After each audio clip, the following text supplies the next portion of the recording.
welcome back to the channel. Happy Macrame Monday.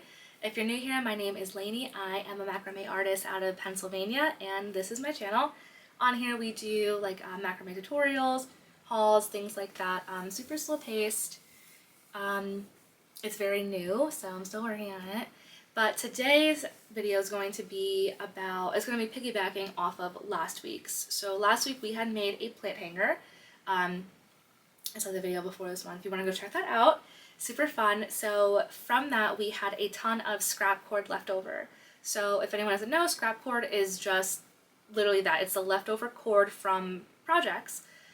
So I always keep my scrap cord. I have tons of it around, and I keep it because I like to use it to finish off projects.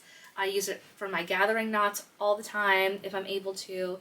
And then I use it for little projects like essential oil diffusers, keychains, things like that. So that's actually what we're going to be making today, is a keychain. I feel like it is a really great starter project. You can make it super simple or super complicated. Today we're going to do a nice simple one. The knots we're using today are going to be the lark's head knot, the spiral knot, and also the gathering knot. So I had made a video about all of those different knots, and also a fourth one also in the tutorials playlist, so if you want to go check that out, please go right ahead. So let's go ahead and get into it. I'll also leave a description of all the materials down below, so obviously if you're watching this and you don't have a scrap cord pile built up yet, you'll know what measurements to use. So here's that scrap cord pile that I had left. As you can see, it's like there are a ton of different lengths and stuff like that. So that's why I say always keep it, because you never know what length you'll need and what you can find. So I'm going to go ahead and find 2 longer pieces to work with here.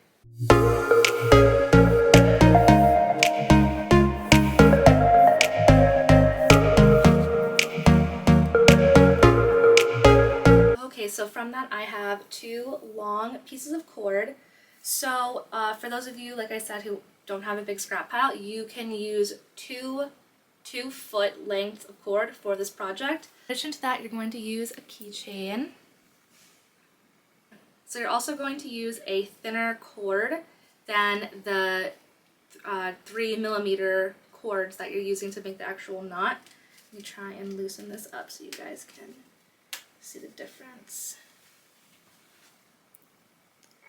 So here's this guy. I like to use the one with like a little gold,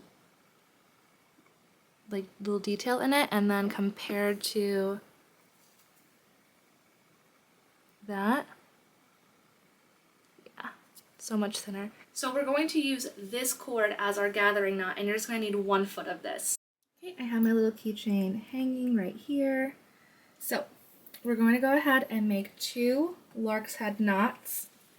You can make them either reverse or normal, whichever one you want. I mean, you can easily turn her around too to kind of play with the look of it. So we're going to go ahead and do that. Perfect. Okay, now from here we're going to make the spiral knot. Again, if you need a tutorial on that, I have already done that. And we're going to go down 2.5 inches of a spiral knot. So let's go ahead and do that.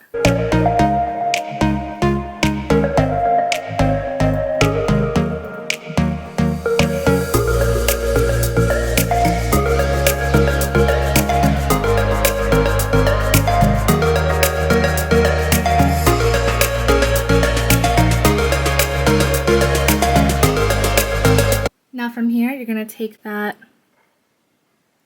thinner cord and you're going to make your gathering knot starting at the base of your spiral knot. So make sure everything's nice and straight down and just make your gathering knot.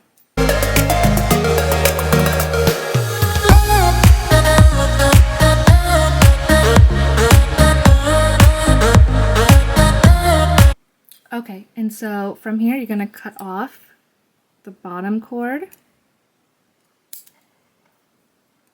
Pull the top string up just to hide it in. If you can't really, just use your scissors, shove it in there. Cut the top. Boom. And now I like to leave about 1 inch of these little tails. So I measure with my thumb up to about here is about 1 inch, so okay. Alright, and now how I finish off my keychains is to take a macrame brush, or you can use a comb, and just brush out those little tails to make a cute little fringe. And there you have it. A nice, simple keychain. Okay guys, well that was it. Thank you again for coming and spending some time with me making a little macrame keychain. If you like this video, please go ahead, like, subscribe, comment. If you have any suggestions or any videos you want to see, I totally would enjoy seeing those. And I'll see you next Monday. Who knows, maybe we'll make another scrap project. Maybe we'll do something totally different. And I'll see you Monday. Bye!